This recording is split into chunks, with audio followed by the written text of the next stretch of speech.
Get the home field advantage every time with Fairfield by Marriott, official hotel partner of the NCAA. Whether you're a student athlete working toward your championship dreams or your team's biggest fan, Fairfield by Marriott has everything you need to get ready for game day. From comfortable guest rooms to complimentary hot breakfast, Fairfield is part of the Marriott Bonvoy portfolio of hotels and official hotel partner of the NCAA. Visit fairfield.marriott.com to book your next game day stay.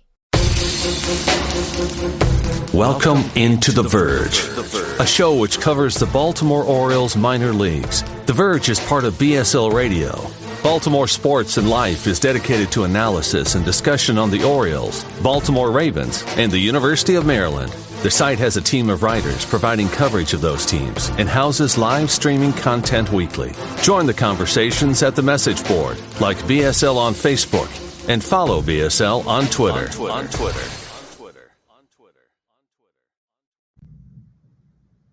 Want to make a podcast? Spotify's got a platform that lets you make one super easily, then distribute it everywhere and even earn money, all in one place for free. It's called Spotify for Podcasters, and here's how it works. Spotify for Podcasters lets you record and edit podcasts right from your phone or computer, so no matter what your setup is like, you can start creating today. Then you can distribute your podcast to Spotify and everywhere else podcasts are heard. Video podcasts are also available on Spotify.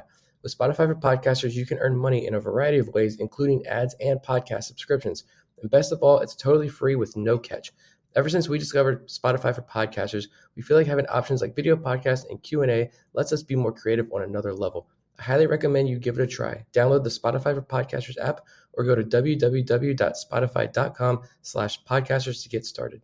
Welcome to On the Verge. This is Zach Spedden, joined as always by Bob Phelan and Nick Stevens. And we come to you tonight with our mid-season top 50 prospect update, which represents probably the biggest change to a top 50 we've had in 3 years on the air, including a new number one prospect.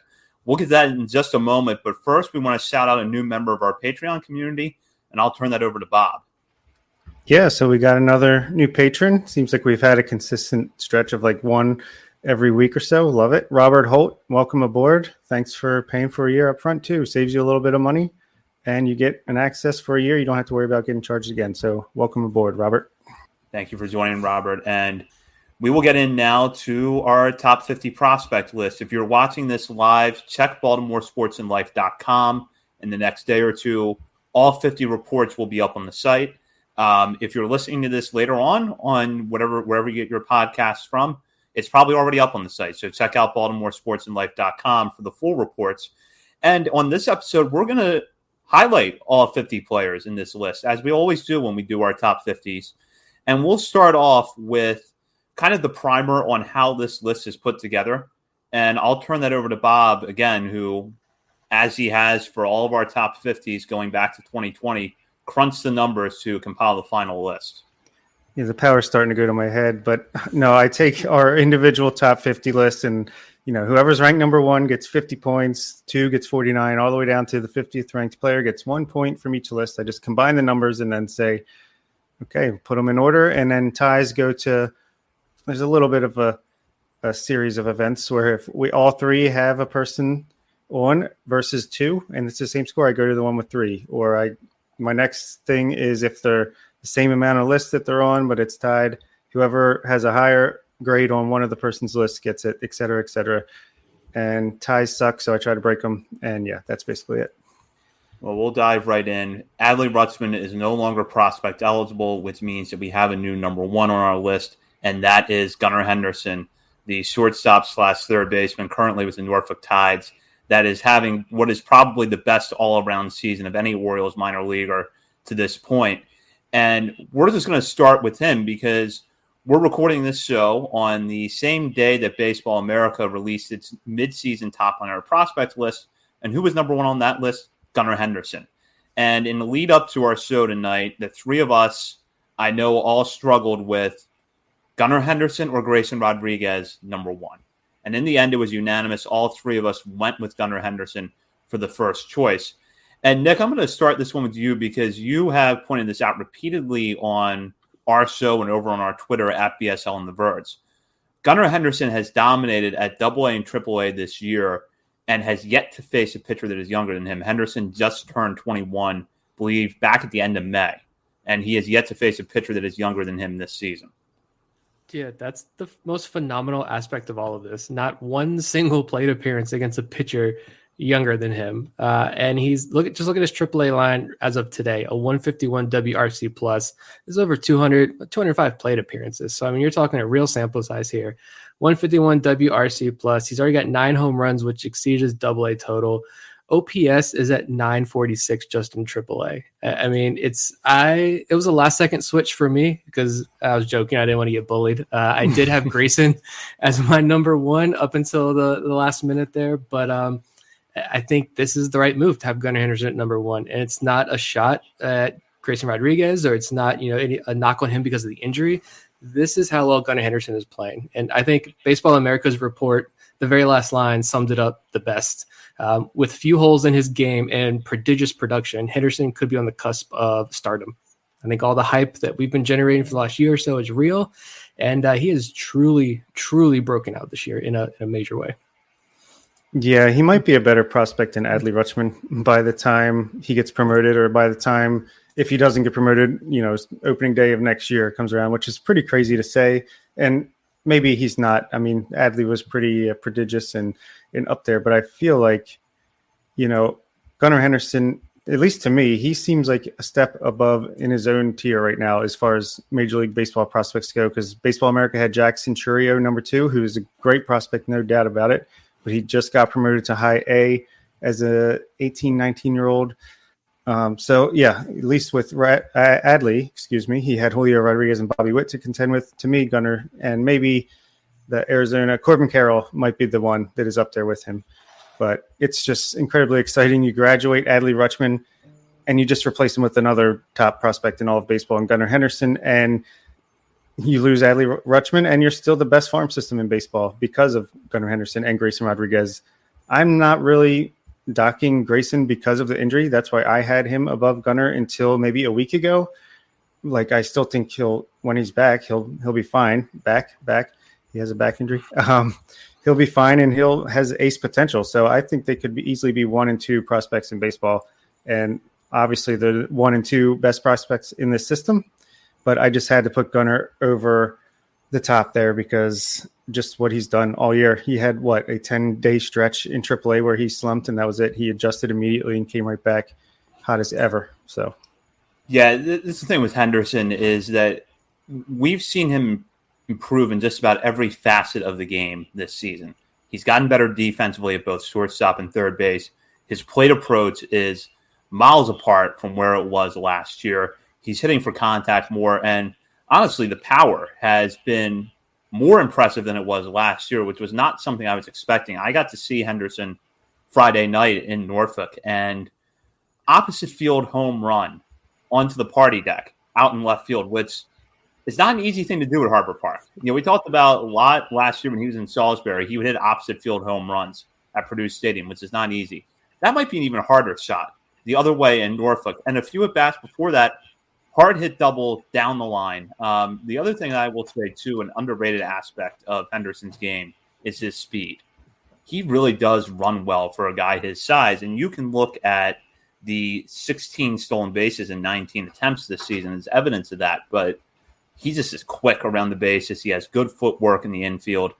I think that either of those spots for the here and now, whether or not he's a shortstop in 7 or 8 years is up for debate. But for the here and now, I think he's perfectly capable of both of those positions.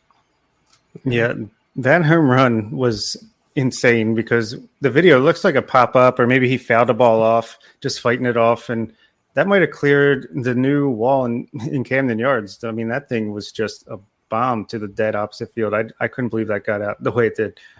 And looking at his speed, I mean, not even just the stolen bases. He had 3 triples earlier this year in Bowie, and he's got 3 more in Norfolk. And how many times have we seen him? Looks like just a routine single base hit, and he turns it into a hustle double. Especially last year, I know a lot, especially in the lower levels of the minor leagues.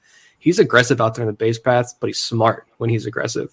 So he hasn't been caught stealing too many times. I mean, 3, 4, 5, trying to do quick math live on air, like 6 or 7 times he's been caught stealing his entire career. So yeah, that's a sneaky part of his game. And the defense, I don't care if he plays third base. I don't care if he plays shortstop. I really don't care. I think he's going to excel at either position and be a plus defender. He's made a number of impressive strides, I think, and more specifically the arm. I think it was the throwing errors. Getting to balls, the range, never really been an issue for him. But the throwing errors, I think, that was an issue for him last season. And he's cleaned that up a lot this year, I think.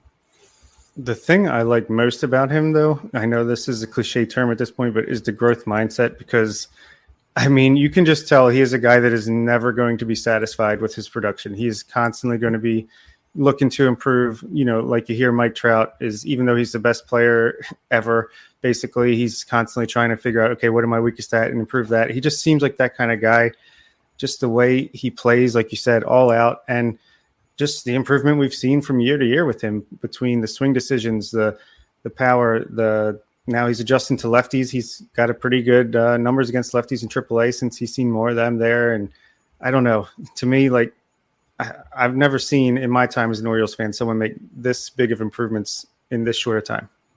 We'll move on now to the rest of the top 10. Grayson Rodriguez, as we mentioned, number 2. Number 3, welcome to the top 50. Welcome to the Orioles organization. Jackson Holliday, the first pick overall in this year's draft. Number 4, DL Hall. Number 5, Colton Cowser, who is tearing the cover off the ball at AA Bowie right now. And I think the Harrisburg Senators pitching staff is happy that he and the rest of the Bay Sox lineup are no longer on City Island. Number 6, power hitting third baseman Kobe Mayo. Number 7, Jordan Westberg. Number 8, Kyle Stowers, right there on the cusp of the major leagues, having an excellent season at Norfolk. Number 9, another power-hitting outfielder, Heston Kjerstad. It has been fun to see him back on the field this year, but it's been fun to watch him hit and play a solid right field at Low A Delmarva and High A Aberdeen. And number 10, welcome to the top 50, and welcome to the Orioles organization, Dylan Beavers, a draft pick in 2022 out of the University of California. So an interesting mix here. We've talked about Rodriguez a little bit, and we'll focus on 2 through 5. Rodriguez, Holliday, Hall, Cowser. This is a really solid list, and I think in most organizations, any of the players in that group could be a number 1 prospect easily. And I think right now you have consensus top 100 prospects overall in the minor leagues in that group as well. So, Bob, I'll start with you here. Which players kind of stand out to you? Obviously, all of them do, but is there a single thing when you look at these guys that you see as a highlight? Yeah, it's Colton Cowser. I almost put him at 4 over DL Hall. And again, not because DL Hall, I mean, I'm not really worried about these struggles that he's had at AAA. I mean, this is a guy who hasn't pitched much, and he's just getting a new ball, and AAA is on the cusp of the majors. He's got some of the best stuff in all of baseball.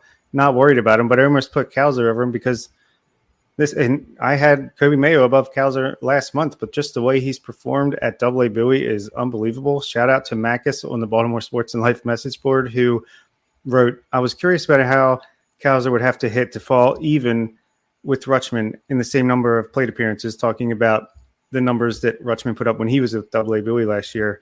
Cowser would have to hit 217 with the 332 on base and 426 slugging over the next 216 plate appearances to fall down to the same slash line. So that just shows how productive he has been. And he's robbing home runs in the field, making great plays, throwing people out with his arm. I think his defense is underrated at this point. He's really smooth out there, so he doesn't have to make these like electric plays. He's just where the ball needs to be. Obviously, he's an on-base machine. He's going to be the perfect leadoff hitter for any team. The power he's showing when he gets out of a, polo ground style ballpark in Aberdeen. And I just think all around people were too worried about the early struggles with the strikeouts, and he's been flying ever since. You had so many people pouncing on Colton Cowser's start with Aberdeen, and I think it's largely because the strikeouts were up through those first couple of weeks of the season. And as a reminder, this was his very first full season as a pro, and that's one of those examples where I love all the attention that prospects are getting. And we've got how many guys on this top 50 list, and some guys that aren't going to be on our top 50 list that other Orioles fans are getting hype over. And I love seeing that. But at the same time, one of the downsides is the nitpicking with so many of these guys. And Cowser is one of them. I will say that I would have never guessed that his Bowie numbers were going to be this good. As high as I was on him, like this is a whole nother level. And it's got an 1122 OPS and a 203 WRC plus in Bowie. Like 100 WRC plus is league average.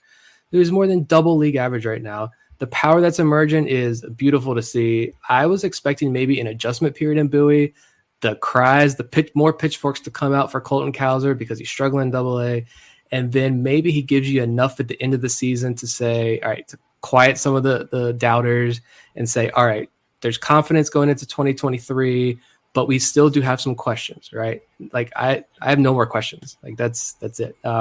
I'm fine with him being ranked ahead of Mayo, although on my own personal list, I did still have Mayo above Cowser, but that's just because when I think of like the ceiling at this point, I still think Mayo has a higher ceiling than Colton Cowser, but like what he's doing in Bowie is just phenomenal. And there's no denying it at this point. Yeah, I do agree. Mayo has a bigger ceiling still, but just to be this productive at Double-A, and obviously Mayo got derailed as soon as he got to Double-A. So, if he wouldn't have got hurt, maybe he's putting up, tremendous numbers as well, and I would still have him above Cowser. But at this point, I just had to put him over him.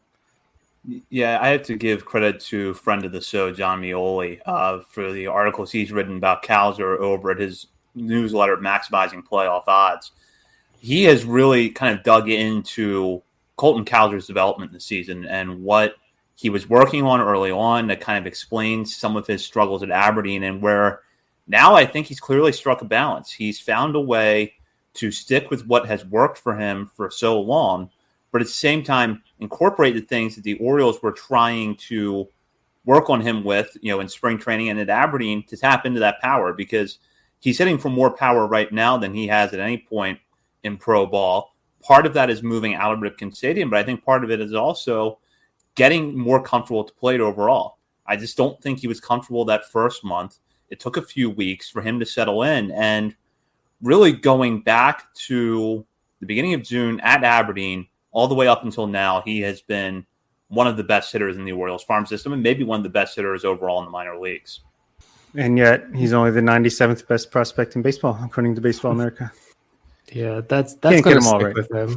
Yeah, that's going to stick with him. I think I'm not the first person to say this. A lot of people have echoed this already as well. But like the fact that there's so much vitriol towards that pick from like the outside perspective, the fact that he's this underslot pick, small school guy with, I think pretty much all the scouting reports were kind of the same, right? Yeah, he's a good hitter, but he's got a lot of average to maybe slightly above average tools, but nothing that really, really sticks out. And so I think that moniker, that's always going to stick with him and knock him down these national lists, but he's fighting back with his play on the field, which is amazing. And I think looking else at the rest of this top 10, I actually wanted to have DL Hall higher. DL Hall in my mind could be as high as number 2 on this list. That might be kind of a hot take at this point, but I just feel like the stuff is that good. And luckily, he bounced back. When we're recording this, he just pitched 5 1/3, 2 earned runs, struck out 8. Had a good outing after that rough start, but he's coming off a stretch where he struck out 50% of the batters he faced. He faced 80 straight batters. He struck out 41 of them, and I thought that was going to be it. He's coming to the major leagues. He threw that one inning after the break. But here we go. The Orioles are back home after the break. This is DL Hall time, and then he has a couple really, really bad outings. I'm still not too concerned, but I'm starting to see more and more of that relief risk with Hall. I will admit that, which is why I knocked him down to number 4. But, man, if he just throws strikes, and we've been saying that for a while, but he also had 3 wild pitches the other night on Sunday, which did not help him. So maybe having Adley behind the plate could be a huge benefit with him instead of having Jacob Nottingham and Anthony Benboom back there. I want to see him in the majors with Adley behind the plate. I don't necessarily agree with everybody who's like, he needs to work on some more things and stay down AAA. I think you put him in majors now. Get him with Adley and let's see what happens. Yeah, apparently he's a kid asked him, is this going to be the last time you're pitching in the minor leagues? And he said, no, there's a couple things we need to work on still. So at least the team is on the same page as him. They've clearly communicated that.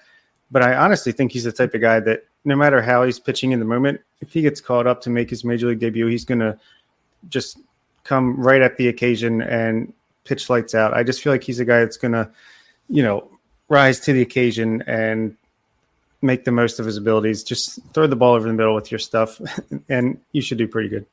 He has electric stuff, and I agree. There is a strong argument for putting him at number 2. I don't think that's a hot take at all, because if you want to look at ceiling, there aren't a lot of left-handed pitchers like DL Hall in baseball right now. But there is a relief risk there. I think that it's really just it's a couple of things. It's throwing more strikes, and I think it's what we've seen from him at Norfolk has been when it rains, it pours. And it's just trying to find ways that when your stuff is not at your best, to minimize the damage. I thought that was something that Grayson Rodriguez has gotten a lot better at going back to last year. And it's something that I still want to see from DL Hall, but I'm not going to penalize him completely as a prospect for that, because the raw stuff is just so good that you just don't see a lot of it. Yeah. Credit to him on Sunday. I know we're only talking about one outing, but credit to him on Sunday, coming off 2 disaster outings. And that first inning on Sunday, and that Nashville lineup is loaded with some unbelievable prospects. I love Milwaukee's system, and they only beefed up that Nashville lineup in their minor leagues with that Josh Hader trade there, but whole nother discussion. But that first inning, I was like, here we go. It's happening again. He's going to melt down again. I don't even want to watch this anymore. This is going to get bad. People are going to rip this apart. And he settled in really well. I think his last couple of frames, I mean, he was throwing 9-pitch innings, 11-pitch innings near the back end of that start. So, I mean, credit to him. Like, he's improving. There are improvements happening. It's not a complete fall from grace there with DL Hall. Yeah, for sure. And if I could change the subject to another guy in this top 10, I'd like to talk about Jordan Westburg at number 7. I mean, he came into AAA, obviously, and just ambushed the pitching there with hitting for power, just hitting the ball all over the field.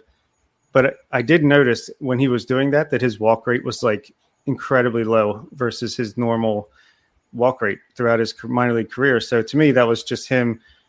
I'm going to ambush these guys and try to force my way up to the majors. Maybe, I don't know. But then the league adjusted back. It does seem like he's starting to walk a lot more now of late. But since July 1st, he's only batting like 196 with a 549 OPS. And I'm not that concerned, because we've seen this with Westburg before. Last year, whenever he would move up a level, he would struggle, and then he would adapt and adjust and start hitting the ball the way, that he can. And we also saw him come back from a slump earlier this season and earn his way back up from Bowie. But just goes to show why the Orioles like for players that hit that 250 plate appearance mark, because you can kind of see the ebbs and flows and if adjustments can be made or not. And I think Westburg fits that perfectly. We've seen this before. I think we've seen this multiple times with Westburg, even though he's only been up playing not that very long. But I think he's going to find that rhythm eventually. And when you watch him, he's clearly frustrated. I mean, slamming helmets down, throwing bats.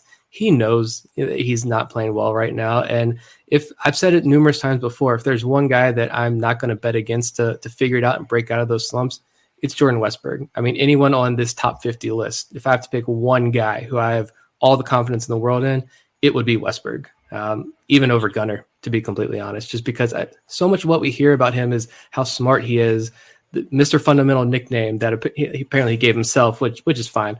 But like, I just see him, give him some time, give him another week or two, and I would bet big money that he starts settling in and you start to see those stats kind of even out a little bit. Because, when he first came up to AAA, it was unbelievable. And he's going to come down to earth. And just, unfortunately, he came down to earth a little too hard.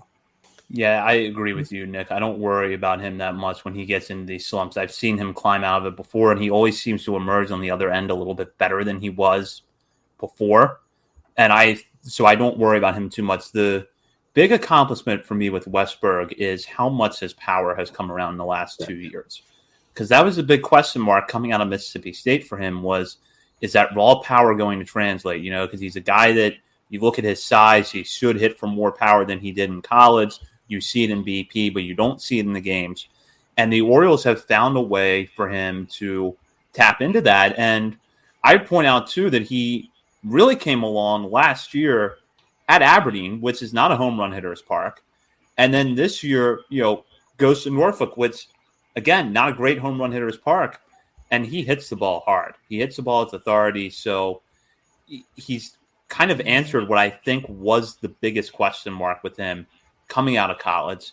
The only thing is, you do see the strikeout total, I think, is not ideal in some respects, but that's just today's game.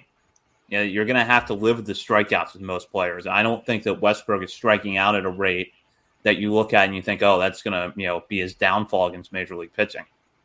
Yeah, I mean, he really does hit the ball incredibly hard, and he always has. And that was, the reports coming out of the draft was that, this is a guy with high exit velocities, but it's mostly on line drives for doubles power. Well, they've got him to elevate the ball a little bit, pull the ball a little bit more, as John Meoli talked about in a piece earlier this year. And he can hit the ball out at all fields, right center field, right field, left field, center field. It doesn't matter. He hits the ball hard. If it's in the air, it's kind of like Ramon Urias, who has started to hit the ball in the air more this year for the Orioles. If you hit it hard and high, it's usually going to go out of the park. Yeah. He's already matched or exceeded his doubles total and home runs total from last year in 50 fewer at-bats this season and against more advanced competition. So that's credit to that power. And the one thing that I'm shocked about, though, with Westburg is that in Baseball America's new top 100, that he's still up there. Was he 98? He's still a top 100 guy. I thought for sure he'd be like the first guy off their list or second guy off their list with all these new draft prospects. But kudos, national media taking notice of Jordan Westburg. I guess you guys bullied Baseball America and MLB Pipeline enough, and they're listening to Orioles fans on Twitter.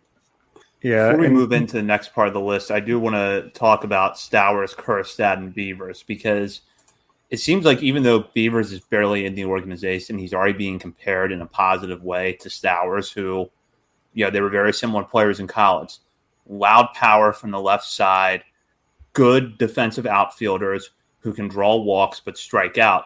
Beavers seems to have higher marks across the board than Stowers did coming out of college, even though the question marks are similar. Do you guys see the parallels there with Beavers and Stowers? Yeah, I mean, it seems like I want to know. I think I said this before. I want to know how the organization views these two guys in terms of like their ceiling, because I almost get the sense that Beavers was a really popular pick among a lot in the industry.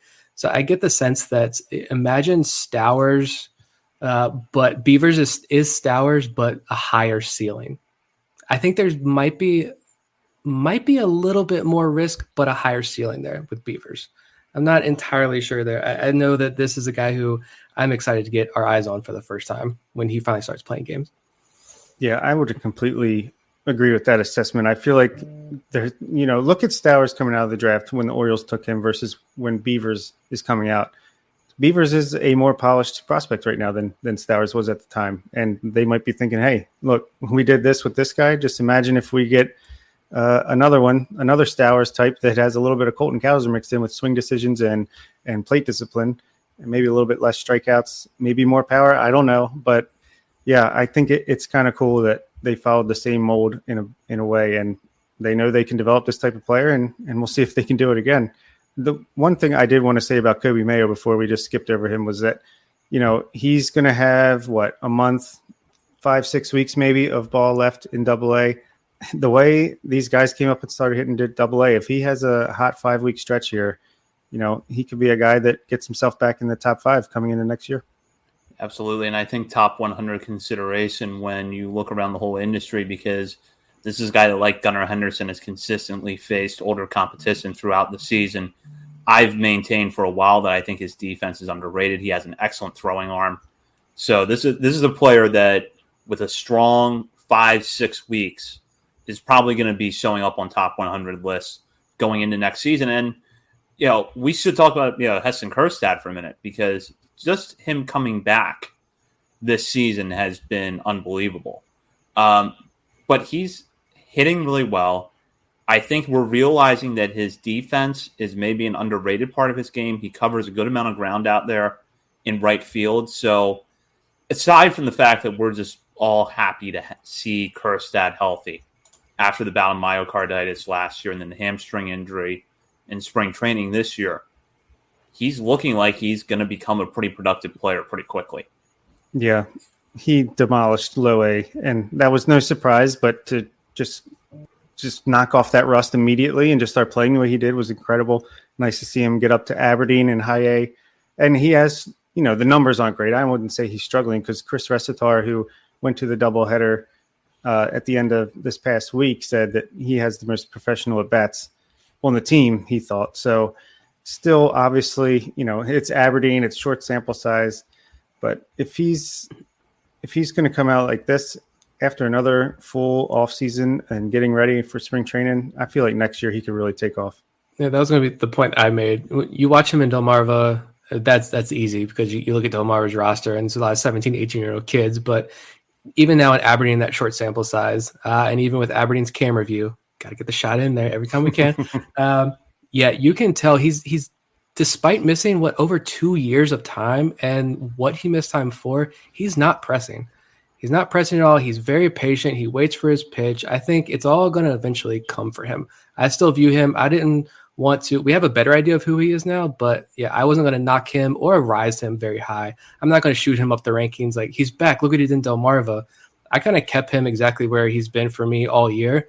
Maybe even dropped a spot or two because these new guys coming in, but I still think he profiles as an everyday power hitting corner outfielder in the major leagues if all continues to go right for Kjerstad. And yeah, it's going to be another example of, please do not just pull up their Aberdeen numbers and be like, man, this guy is struggling or this guy stinks, because there's so much more to those guys' stories down there in Aberdeen. And just look at the guys who've been promoted to Bowie. That's a perfect example right there.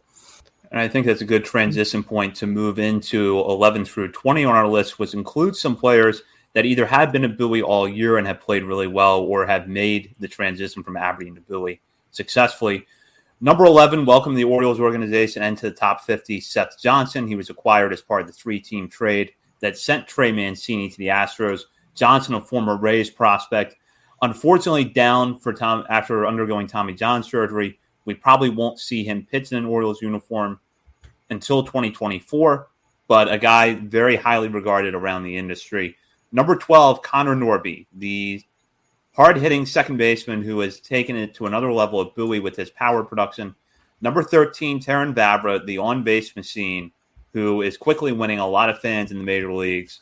Number 14, Cesar Prieto, who has had an excellent debut season as an infielder between Aberdeen and Bowie. Number 15, Drew Rom, one of the steadiest, most consistent prospects in the Orioles system, having another strong year out of Bowie's rotation, and again, doing it against competition that is mostly older than him. Number 16, Hudson Haskin, the very steady center fielder, having a career year offensively after his 2021 season was cut short due to injury. Number 17, welcome to the Orioles organization, Cade Povich. After another start or two, we might have people asking us why we didn't put Cade Povich higher if he pitches like he did in his debut with the Ironbirds over the weekend. Number 18, Braylon Tavera, the Orioles' prize pickup in the most recent international free agent class, having a very solid debut as a teenager down in the Dominican Summer League this year. Number 19, another international prospect who is tearing the cover off the ball in the Florida Complex League, catcher Samuel Basayo. And at number 20, John Rhodes, an outfielder who recently made the jump from Aberdeen to Bowie and has shown a good package this year of power at the plate and a solid right field. So this is a lot of good players on this list, and a lot of players that I think in most organizations would be top 10 prospects. And because the Orioles system is really deep, don't believe us, you can check ESPN.com for the latest rankings there, where the Orioles are number one post-draft. Baseball America is very high on this system. But I'll start with Connor Norby. Remember before the season, we were talking about, is Norby going to hit for power? He hit for power at ECU last year, but it was the first time he's done that. Is that going to carry over to pro ball? I think he's hitting for power, but I don't know what you guys think. No, he's only hitting, 450-foot blasts every other game, it seems like. Remember what we said about Jordan Westberg? He hits the ball hard, get him to hit in the air, pull it ball. I think same recipe for Connor Norby, and he's doing it. I mean, man, those exit velocities well over 100 miles per hour bombs. There's no cheapies when it comes to Connor Norby. When he hits one. And, I'd like to get a better read on what his defense is like in second base, but as long as he continues to hit the way he has with AA Bowie, it's not really going to be that much of an issue. Yeah, of this 11 to 20 group, Norby is, I was the self-proclaimed president of the Connor Norby fan club just a couple months ago. He is my favorite prospect in this group, just because I don't think anyone in this group, their stock is rising as much. You could probably make an argument for Sammy Basayo and maybe John Rhodes, Cade Povich, like you mentioned as well, but they all have good arguments. But I mean, 440-foot home run the other day. Just Sunday, a 431-foot to dead center Connor Norby's hitting. I think Fangraphs has his game power like a 30 or 35 right now. Like he's blowing those projections out of the water and those grades out of the water. I think that, I don't know if I mentioned this a few weeks ago when I talked about my trip to Richmond when I watched Bowie, but other than just how easy Joey Ortiz and Colton Cowser make playing baseball look, Connor Norby's bat speed that's a thing of beauty. And it took him 70 fewer at-bats this season in Bowie to match his Aberdeen home run and doubles total. He's got a 936 OPS in Bowie right now. And the one thing that I don't know how much defensive versatility he has. You made the comment about wanting to see more of his defense, get a better gauge on that. I don't know how much defensive versatility he has compared to like Prieto and Vavra on this list, which makes me think maybe he's kind of, I don't want to say stuck at second base, but he's not a future utility option. Like Prieto and Vavra, I view as future major league utility options. Norby, I'm not too sure about that, but I do think Norby has all the tools and more than enough bat to be an everyday regular second baseman in the major leagues. Yeah, the Orioles have tried to introduce a little bit of versatility this year with Norby. He has played left field, but we're only looking at 7 games total between Bowie and Aberdeen. So good or bad, there's not enough of a sample size there for us to make a judgment. And that was one concern that you saw repeatedly with Norby coming out in the draft last year was he doesn't have the arm for the left side of the infield. So he's going to have to probably stick at second base, which means he's going to have to hit. And so far, he's holding up that end of the bargain. Whether we see the Orioles try to move him around a little bit more in the next year or two, maybe they get him to the point where, the arm strength is at least passable enough to play left field or third base from time to time, remains to be seen. But right now, I'm looking at a guy who is going to hit at a position where you don't necessarily get a ton of value offensively, and he does not hit cheap home runs. And he can hit a home run out to left field, he can hit a home run out to left center, dead center field. So that left field wall at Camden Yards, not too worried about that with Connor Norby. No, definitely not, especially after seeing him in person in Aberdeen and now in Bowie just on the broadcast. It's something else. So Terran Vavra up in the major leagues right now. 3 of us have been high on Vavra since he joined the Orioles system 2 years ago as part of the Michael Givens trade with the Rockies. And we, were kind of calling for him to get that promotion, provided that he could stay healthy at Norfolk for an extended time, which he did after coming off the IL a few months ago. But did either one of you think that his first week or so in the big leagues was basically going to look like a clinic for how to get on base every single at bat, and did not just get on base, but either take a first pitch fastball and line it back up the middle for a base hit, or work a 12 pitch at bat into a walk? He does both of those things really well. Yeah, I can just imagine the Terran Vavra documentary on ESPN in 20 years where Brandon Hyde refused to play me the first week when I was in there, and I took that personally. And so I decided to just absolutely destroy the ball the next few games. Yeah, he's looked amazing. Would love to see him get more playing time. Obviously, they're kind of protecting him against lefties, but I just think we've heard this before. Same with when, Elias was with the Astros. Their whole organizational philosophy was you can learn just as much on the bench and practicing than you can in the games. And maybe they were working with him when he's not in there and still are. And it's showing up when he does end up getting in the game. I'd like to see him in the game more often, but when he's in there, he's been successful. He's doing exactly what he did in AAA all season. He's doing it in the major leagues now. He will be the most patient, pesky hitter that's in that lineup and foul off 6, 7, 8 balls to stay alive. He's done that so many times. I can't tell you how many 14, 15 pitch at bats he's had in AAA Norfolk this year. But at the same time, he'll come in the next plate appearance, and because he's so smart. When we talked with Ryan Fuller last year at Bowie, he mentioned the notebook that Terran Vavra has. After every single at bat, he goes back and he writes down every pitch, every sequence. He writes down everything about each at bat right after, and so he knows his pitcher. And a lot of times, you might see him take 15 pitches one at bat, and the next he's swinging at first pitch because he knows exactly what's coming. And it's not always going to result in a base hit, but he's going to make good contact on it. And this is exactly what he did in the minor leagues. I'm not shocked at all. And I think possibly we might be seeing, though, also exactly what we talked about. He's not going to be a future everyday second baseman for the Orioles. It seems like maybe they do want to platoon him and move him around a little bit. And I think that's fine. I think it's fine as well. He doesn't have to be an everyday second baseman to be a big league contributor. And he's showing that so far already. Yeah, and if he's just an all-out hitter, I mean, he's DH'd a lot too, and I don't have a problem with that. I mean, obviously you can't use him in the field at that point pretty much, but, you know, if you want to use that DH to get a lefty bat in the lineup, he's just as good as option as any. He could be a good leadoff hitter for this team until Kowser's ready. We've highlighted Norby and Vavra, but I'll start with Nick here. Any particular thoughts with this group when you look 11 through 20 on the list? I think 12, 13, 14, we still have, Norby, Vavra, then Prieto, and I think that is still holding steady. I think we had a question at the beginning of the year, like who has the highest floor, who has the highest ceiling? That was a question that I hated so much because it's a really good question. Well, now that we're almost at the end of the year, I think largely what we've thought about this group has stuck. Norby, I think, still has the much higher ceiling. Vavra has the higher floor, and Prieto is kind of the wild card there. He's got a wider range of potential outcomes, but I think overall he still had a successful year. And then, John Rhodes, I wrote a few weeks ago that I thought a promotion was coming soon, and that's one of those cases where the underlying data, the valuable information that the Orioles actually used to make decisions was a lot better than what you're seeing on the stat line. And once he got to Double-A, he was going to break out a little bit. And it's only been 5 games, so can't do that. But he's shooting balls the opposite way. He's got a 3-0 green light on pitches that he's driving. John Rhodes is playing some highlight reel defensive plays already. John Rhodes is playing really well in his first couple of games up there in Double-A level.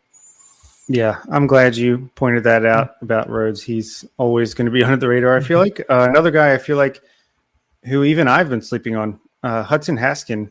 I just pulled up his numbers since June 22nd. He has a .320 batting average with an OPS over 1,000 and a 177 WRC plus.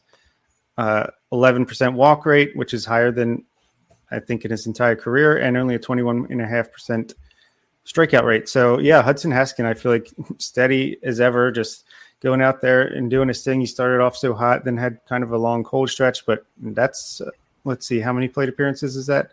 That is 117 plate appearances of a OPS over 1,000. Nothing to sneeze out there, despite Kowser showing him up a little bit. And I'd also like to highlight the 2 new pitchers that we got in the trades at the trade deadline. Cade Povich at 17 and Seth Johnson at 11. I mean, Cade Povich immediately shows you what he can potentially do. 6 shutout innings. What was it? 1 hit, no walks, 8 strikeouts from the left side. Mike Elias continually talking him up as a potential top of the rotation arm. So clearly they're very high on him. I'm sure if that turns out to be the case and he goes up to Bowie and performs the way that he can, he could easily be in our top 15, close to top 10 range, maybe by spring training. And Seth Johnson obviously out for a year because of Tommy John, or a year and a half, but a lot of upside there. Starts right in at number 11. He'll be in our top 10, considering a graduation or 2 at the end of the year here. So with Povich, that actually brings up the next point. That kind of is a good transition to the next point I was going to bring up, which is when you look at him and Drew Rom, there are some similarities, but there are some differences. I think that most evaluations would suggest that Povich has the better raw stuff. Fastball that gets up a little bit higher. The curveball and the slider might be a little bit better than what you see from Rom. Yet Rom has just delivered one good season after the other, and we have seen his stuff improve over time. So I want to ask you guys, how did you kind of weigh the two of them when they are so close together in this system right now? And for me, they are right there with each other. For me, it was that Rom is having yet another really successful year in Double-A, and he's 2.5 years younger than the average competition in Double-A. As he's moved up the ladder, the strikeouts go up, the walks continue to go down, or at least they're kind of stabilizing here at Double-A. I love when he decides to just out of the blue drop it sidearm and to surprise guys. I love that wrinkle in his game. He's doing a lot more. But with Povich, I do see a higher ceiling.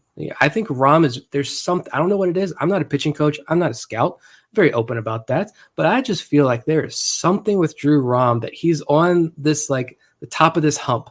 He's on this, pendulum here where he could go either way. But if there's one thing he can unlock in that game, it's going to push him right over the edge into AAA, and he's going to be a guy who we're talking about at the end of the year. You've got to put him on the 40-man roster. You got to protect him from the Rule 5 draft, and we're looking at a 2023 big league debut for Drew Rom. But with Povich, I mean, it's an exciting young arm to dream on. You see, I think he could probably fill out that frame a little bit. Looks like a tall, lankier guy. So maybe there's more velo in that tank. The pitches are still, it's 4 pitches. They are still raw. But that slider, I mean, you see that thing move. I don't even know how. You see that on Aberdeen's bird's eye view cam they got over there. This thing starts over the middle of the plate. By the time it reaches the plate, it's in the right-handed batter's box. I mean, so yeah, there's a lot of projection there with Povich, and I see a really high ceiling. And it's going to be fun to see what this player development staff can do now that they have their hands on him. Yeah, I personally have Povich at 16 on my list and Drew Rom at 18.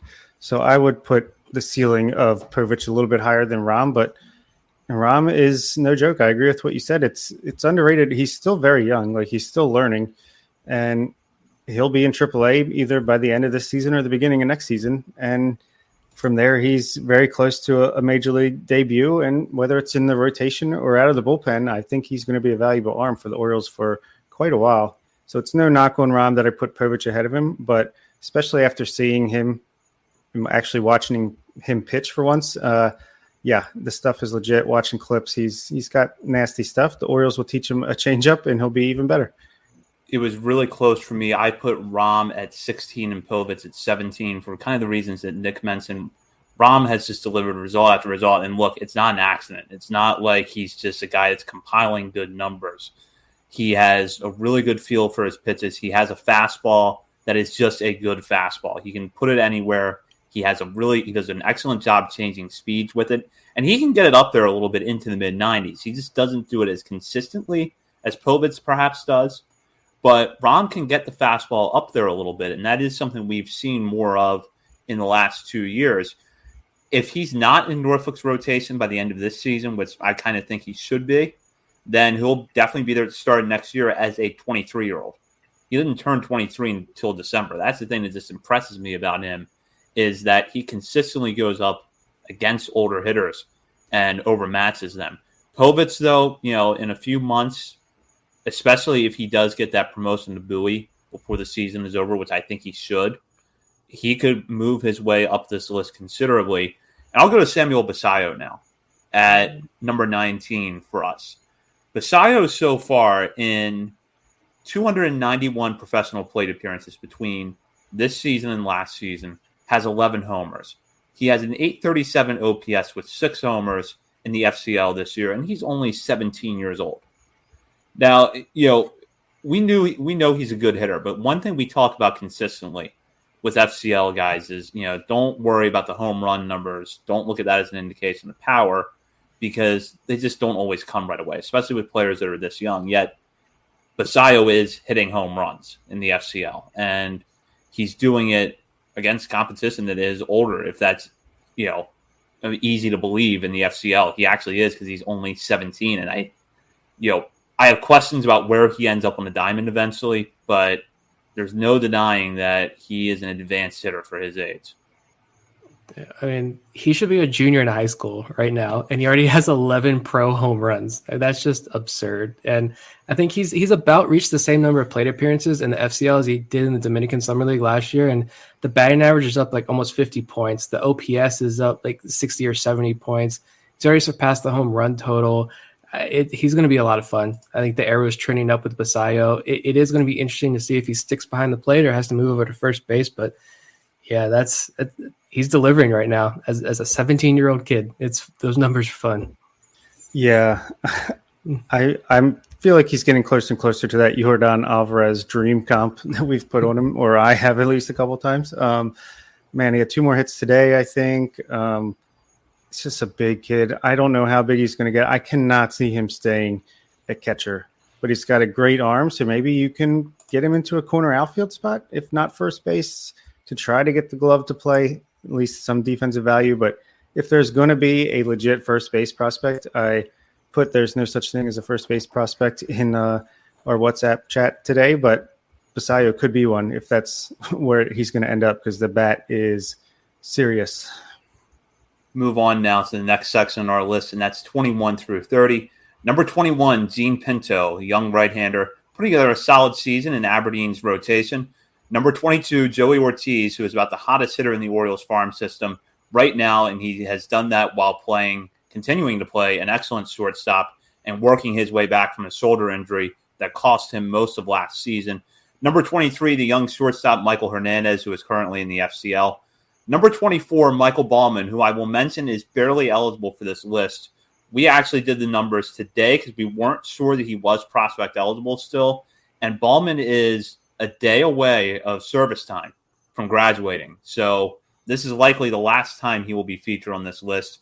And he comes in at number 24. Number 25, welcome to the Orioles organization, 2022 draftee, Judd Fabian, a center fielder out of Florida, with good power and excellent defense, but questions about the hit tool and his strikeout tendencies. Number 26, Darrell Hernandez, who came into the season unranked in our top 50 list, I believe, and has shot all the way up to 26, thanks to an excellent 2022 between Delmarva and Aberdeen. Number 27, Carter Baumler, a young right-hander who, in a short stint with Delmarva before hitting the IL a few weeks ago, looked really impressive. We hope he's back on the mound soon. Number 28, Reed Trimble, who recently recovered from injury, a good but raw athlete in the outfield for Delmarva right now. Number 29, Chase McDermott, the other pitcher acquired in the Trey Mancini deal. He was a right-hander that came over from the Houston Astros. He recently made his Orioles organization debut that was unfortunately cut short by a rain delay. And number 30, welcome to the Orioles organization, Max Wagner, a 2022 draftee out of Clemson, who was a late bloomer that rose up draft boards leading up over the course of the spring, comes into the organization with good raw power and a good arm at third base. So a guy that we're excited to see out in the field here soon. So this is a really varied group. You have some young pitchers, some young position players, guys that are close to graduating to the major leagues. So I'll just throw it out to Bob. Looking at this group, what stands out? Joey Ortiz. Since July 1st, he is batting .407 with an 1159 OPS, which is a 210 WRC plus, 9.5% walk rate, only 12.7% strikeout rate, 10 doubles, a triple, 7 home runs. Yeah, playing amazing defense in the field. This is what we've been waiting for. This is better than I ever thought Ortiz could do, even with the breakout of last year. So they said they made a small adjustment on the swing change, and my goodness, let's get him up to AAA Norfolk. Let's get Gunnar in the majors just so we can get Ortiz in AAA. Maybe this is the shortstop of the future. I don't know, but I'm very excited about Joey Ortiz again, which feels good to say since I was a huge fan of his coming into the year, and then he started off so slow. But also Darrell Hernandez at 26, like a kid his age performing this well, the way he is this year, would be like a top 5, top 10 prospect, even like 2 or 3 years ago in the Orioles system. That's how deep this thing is, that he's only 26. He has a ton of potential, whether it's a trade chip or just a guy who's going to be the next wave in a couple years. I don't know, but potential is still really high for him as he just turned 21, or he might not even have turned 21 yet. So yeah, those are the two that stand out for me in this group. Yeah, it's Ortiz. I mean, the story that John Muley did on him the other day in his newsletter is just one of the prime examples why I love baseball so much. And it's just a realization of how good your top hitting coaches and even pitching coaches are. Like a one small, tiny little hand adjustment is a big credit to all of the production we've seen from Joey Ortiz in the second half of the season. It's a phenomenal story. I just like how we saw hot hitting, no power Joey Ortiz in Aberdeen to power hitting Joey Ortiz and Bowie, then the injury. Then the beginning of the year, it's neither of those Joey Ortizes showed up. And then now you got both Joey Ortizes are here. And yeah, the defense has been Major League ready since last year. Gene Pinto at 21, I feel like we don't talk about him too much this year after he was our darling last year, but I am surprised to see like his control has faded as much as it has, but he's still averaging more than 10 strikeouts per 9 innings. I think the expected numbers look a little bit better than some of his other numbers right now, and he's still very young for the high level as well. I think about 2 years younger or so than the rest of the competition. So I think we're probably still going to be the high outlet on Gene Pinto, and I have no issues with us keeping our flag stake there on Pinto. Hernandez, yeah, that's a really good one. The thing that sticks out with me about Hernandez was, and we talked about him a lot recently, but when he was in Delmarva, repeating that level, and how I feel like you could have just packed it in and be like, I don't want to be in this organization anymore. This is not for me. I get passed over again after having a good year last year. But he became, you guys had the interview there with Sam Jelinek of Delmarva, and he said Hernandez was the leader in that clubhouse as a 20-year-old kid still. That spoke volumes for me. And yeah, some exciting rookies on this list. But for me, Reed Trimble starting to stick out a little bit for me. After really being able to watch him for the first time this season, it's a big kid. And I think there's some good power in there. And if he can move as well as he does in center field, I think Reed Trimble is going to be a legitimate prospect in the system. He's just got to stay healthy. And I don't think we're going to see him truly break out this year because he's been on the shelf for 6, 7, 8 months. But Reed Trimble is a name that I think of this group could rise pretty high himself by this time next year. Yeah, would love to. Oh, sorry, Zach. I was just going to say, would love to just see him stay healthy and get the 6 weeks or so of the remaining on the season under his belt, no matter the results, just to head into the off season and prepare for next year. Yeah, and I think it's important to consider that it wasn't that long ago we didn't think we were going to see Trimble at all this year. He had the shoulder injury over the offseason, and 6 to 9 months recovery. I believe he had the surgery sometime around December. So that could have put him out for all of 2022. And yet he's back, and he's going to have the chance he didn't have last year to have extended playing time every day in Delmarva. I don't really care if Trimble moves up before the year is over or not. I just want to see him get at bats and get reps in the field because the guy is a good athlete. He's got a little bit of everything across the board. He's a guy that, like Colton Cowser, I think got dinged a little bit because he was coming out of a small school. But at the same time, yeah, he's just really raw. And he's only 22. He just turned 22 back in June. So he's still a younger guy.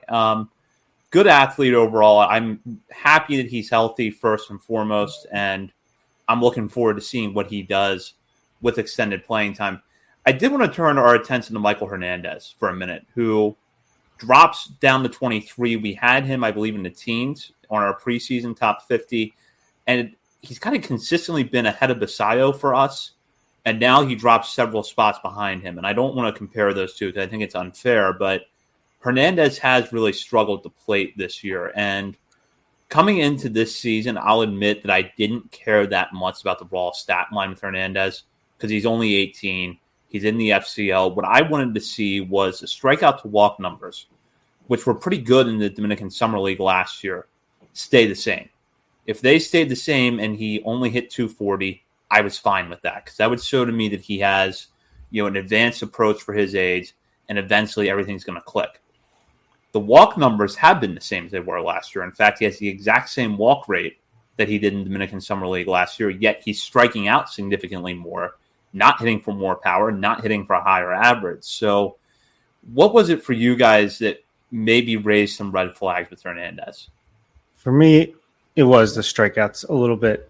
I mean, I dropped him down to 31 on my personal list. And honestly, I'm a little bit softer on these international guys, at least until they reach full season ball and can prove to perform. I feel like almost the stats are meaningless other than walk and strikeout percentage to that point. I have Braylon Tavera 30, Michael Hernandez 31, Basayo 19 on my personal list. But Hernandez, I'm not giving up on him by any stretch of the imagination. He's still incredibly young. Obviously has incredible tools and potential that they saw in him to give him the money that they did.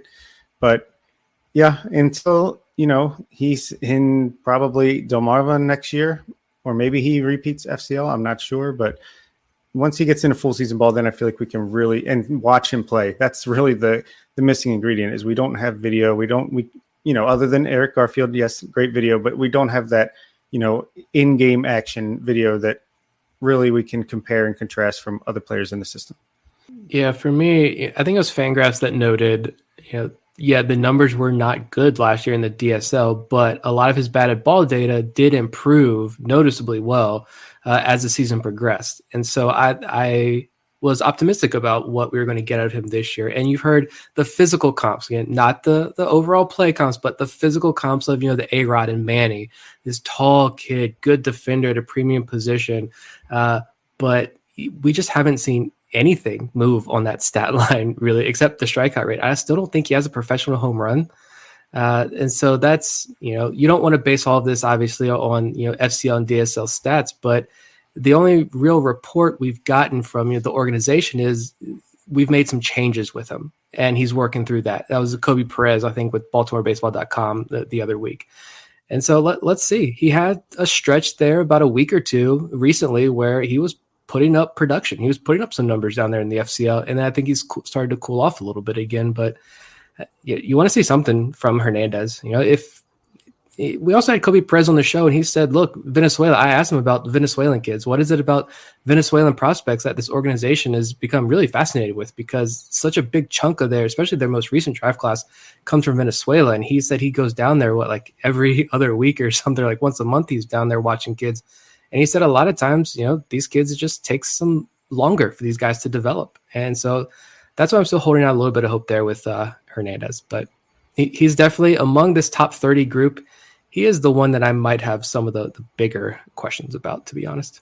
Yeah, and extreme short sample size alert, but over his last 6 games since July 26th, covering 24 plate appearances, he is batting 300 with an 817 OPS and a 135 WRC+. So maybe those changes are starting to take place. I don't know. It's just very short sample size. Yeah, I would love to see the batted ball data with him. That's a good point. Nick Fangraphs did note that preseason, and that does matter a little bit more than the raw stat line, or at least adds a significant amount of context that we don't see. And even when we see it, we can't necessarily quantify it and say, oh, he's hitting the ball this much harder this month than he did last month. That's extremely hard to quantify without the pure data. But he's only 18, and there's an undeniable skill set here. It's just a matter of if and when it's going to click. And honestly, when I look at the players in our top 30, I would argue that Hernandez has the widest range of outcomes. It's very possible that in 2 years he's the number one player on this list, or that he's not on the list at all. I could really see it going either way. Completely agree. I do want to talk about the 2 players that the Orioles drafted that are in this section. That's outfielder Judd Fabian and third baseman Max Wagner. They're a little bit different in the sense that Fabian was a guy that going into 2021 was actually seen as a possible top 5 or top 10 selection coming out of the draft. Yet he had a bad year at Florida that caused him to slip down to the second round. The Red Sox took him a pick ahead of the Orioles, failed to sign him. There were reports then that the Orioles were intending to draft Fabian had he fallen to them. This year, he has a better year at Florida, slips all the way to the Orioles' last pick on night 1, and they get him. Wagner, meanwhile, is a guy that we really did not know much about. He comes from a cold weather state in Wisconsin, didn't have a ton of experience coming into this year, yet broke out in a big way and fits that late bloomer mold that the Orioles really seem to like in their draft prospects. Guys who go in and in the months leading up to the draft, improve their stock in some area. And in Wagner's case, it was the power. The power really showed up at Clemson this year. So I'll start with Bob. What are your thoughts on these 2 players who are much different from each other, but entering the organization in close ranking, proximity-wise, in our eyes? I don't know. I don't think the 100% strikeout rate is going to work with Judd Fabian. He's 0 for 2 with 2 strikeouts. He's a bust. No, I can't wait to see these guys get in the system and perform and just see what they're all about. College is one thing, but, we've seen the transition to the professional game can go one way or the other. And I just want to get my eyes on them. That's really all I'm waiting for. I think the potential is really high for both of them. I think they could be top 15 prospects this time next year, but it's just going to take time to find out if that's the case. Yeah, Fabian, it's all about that hit tool. Like, are you going to be able to hit for higher than a 210, 215 average now that you're in pro ball? But he made a lot of good positive adjustments that last season back at Florida. And with Wagner, Yeah, am really anxious to watch him play because there did seem to be a lot of helium with him as we got closer to the draft. 27 home runs, an OPS over 1,300 at Clemson, started the year on the bench, reigning ACC Player of the Year. I mean, there's a lot to like about this kid, and I just get, not comparing their play styles at all, but I'm just getting serious like John Rhodes vibes with Max Wagner. Like, this is a guy who's maybe getting slept on a little bit. You're like, what makes him tick? What makes him such an exciting prospect? Some people may see it, some people maybe not. And he's going to come out and actually get in this system. And when the hitting coaches get their hands on him, we're going to see a pretty exciting player who starts rising up the draft boards. Hopefully. That's the hope with Max Wagner. But yeah, I think he's of all the draft prospects, early round draft prospects, he probably is the guy that I am most anxious to watch. Verge, yeah, I mean, you want to see the power, how that plays and all that. But like, I want to see Max Wagner. What was it that drew the Orioles' attention to him? I want to see it with my own eyes finally. Yeah, I think when you look at the stat line of Wagner, he actually played this season as a 20-year-old. He didn't turn 21. Actually, does not turn 21 until August 19th. So he was barely draft eligible this year. 27 homers and 259 plate appearances with an OPS of over 1,300 and good walk to strikeout numbers, 45 walks compared to 51 strikeouts in that span. So, but he was a guy we didn't know a whole lot about because he had very little experience at Clemson. Like I mentioned, he came out of Green Bay, so not exactly a baseball hotbed. He had time in the Northwoods League back in 2020 and in 2021. Hit well there in 2021, but then again, just not a lot of time that you could look at for him and figure out who he is one way or another. Move on now to the 31 through 42nd on the list. And you're going to hear a lot of pitchers' names, and I'll start with Chris Vallimont, a waiver claim from the Twins organization that has risen up the draft board or risen up the prospect rankings and in the farm system thanks to reduced walk rate. He showed improved command at AA Bowie, and that has carried over to AAA Norfolk. Number 32, Zach Peak, who unfortunately just recently underwent Tommy John surgery, but was dominating at AA Bowie before that. And still stands a good chance, I think, this offseason of possibly being protected from the Rule 5 draft with a 40-man roster spot. Number 33, Leandro Arias, a young shortstop currently down in the Dominican Summer League that Fangraphs, among other outlets, are very high on. Number 34, Carlos Tavera, one of the big breakout stories of 2022, showing some of the best raw stuff in the system, cutting back his walks with high A Aberdeen. Number 35, Kyle Bronovich. Unfortunately, another player that underwent Tommy John surgery, but when he's on the mound, shows pinpoint command, was an excellent knuckle curveball, and had he not gotten hurt back in April, probably would have pitched his way into Major League rotation consideration by now. Number 36, Misael Deson, the young outfielder at Delmarva, with above-average tools across the board, got off to a really slow start, but has hit much better since coming off the IL last month. Number 37, welcome to the top 50, one of the biggest breakout stories of the 2022 season, Frederick Ben Cosme, the young infielder with the Delmarva Shorebirds, who can hit a line drive anywhere on the field, and he is #legendary. Number 38, Brandon Young, another talented but injured pitcher who was with AA Bowie and had gotten off to a good start this season before hitting the IL. Number 39, welcome to the top 50, Davey Cruz, who joined Delmarva earlier this summer and has been one of the best pitchers in the Shorebirds rotation since, and has done it as a teenager. And number 40, welcome to the top 50, Noah Denoyer, one of the biggest breakout stories of the 2022 season, and perhaps one of the leading, if not the leading candidate for pitcher of the year in the Orioles farm system right now, and a guy that I know Nick identified as a breakout candidate back before the season started. So I'm going to turn it over to him to talk about Noah Denoyer. I mean, I just know talent when I see it. Like, apparently he's on the IL right now, which there was no announcement of that, but he has been on the IL apparently since the midseason break. I don't even think like his roster page was updated appropriately because I don't know, it looks weird, but he hasn't pitched. So you did mention that he does have a case to be the Orioles minor league pitcher of the year. And as long as he can come back and finish this year, I think he has a very real case to be the Orioles minor league pitcher of the year. Fastball, he gets up to 96 miles an hour. His whip is under 1.0 for the year. A whip of under 1. 72 strikeouts, 15 walks. That's it. And I don't know what the Orioles plan to do with his development. Like, do they view him as a starting pitcher? Do they view him as a long reliever? Because it seems like he can go 4 or 5 innings, but he always comes out of the bullpen. He's always seems to be like the second guy in the piggyback option. But I'm interested to see how the Orioles view his future. But he throws a lot of strikes. He gets a lot of swing and miss in the strike zone. And I've said this before that I just think there's even more there to unlock with Denoyer. It's a fantastic story. 40 rounds, everybody passed on him. Orioles picked him up, and look what he's turned into. It's a great story. Yeah, before Bob jumps in, I want to give a quick update on Denoyer from Steve Molesky over at Masson.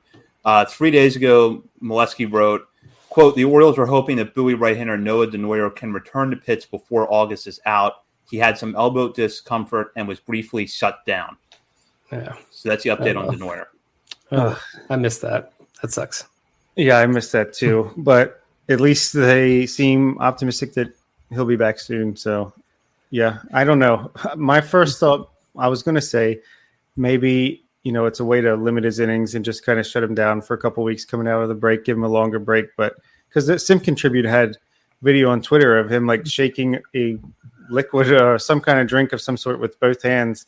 So I'm like, it can't be a serious arm injury. He wouldn't be doing that. But if it's his elbow, maybe. I don't know. But love Denoyer, love what he's shown this year. I think he's really made a case to join this cupboard full of pitchers. Well, Bob, and you identified a breakout candidate on this list preseason. That's Carlos Tavera, who in a pitching staff of standout hurlers this year has been excellent for Aberdeen. Yeah, and actually I had Davey Cruz on that same article of guys who could be in the top 50 come the midseason update, and here we go. Here they both are in the 30s. Yeah. Tavera, we've talked about him a lot because he broke onto the scene with his nasty breaking pitches and mid-90s fastball. He's missed some time with minor injuries here and there, but this stuff is legit, and I think it will continue. Hopefully, maybe the missed time causes him not to make his AA debut until the beginning of next year, but I think you can make a case for him to get a taste of it in the stretch run since Bowie seems to be making a playoff push here.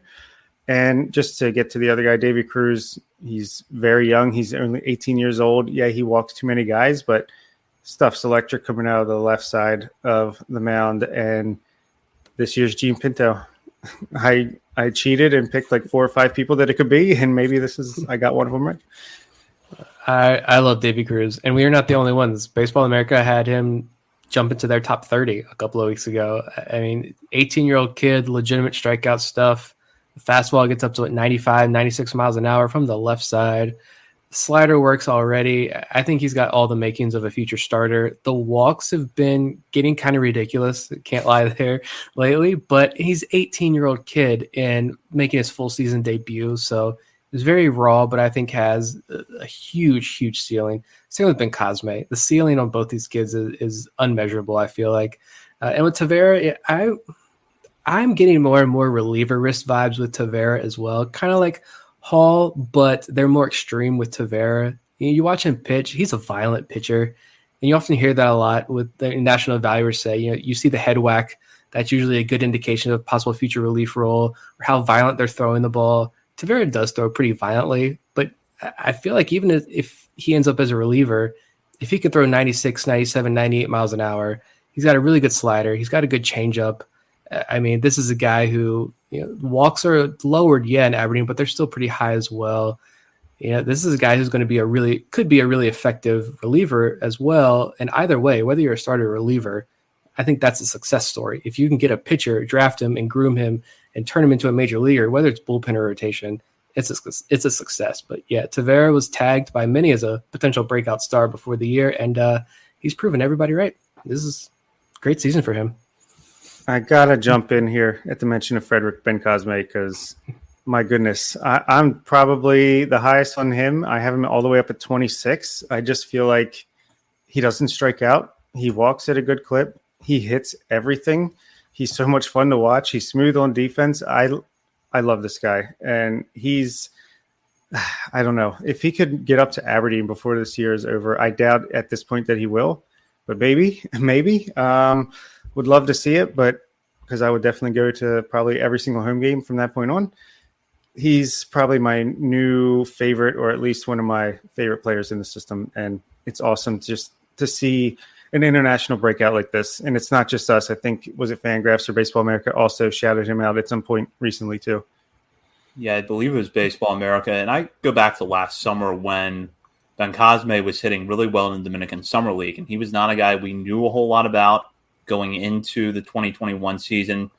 But you would see it in the box score. It's like every day this guy seems to go 3 for 4 with a double, a couple of singles, moving around between second base and shortstop, and it starts to jump out at you, especially when he's only 18, that he's doing that.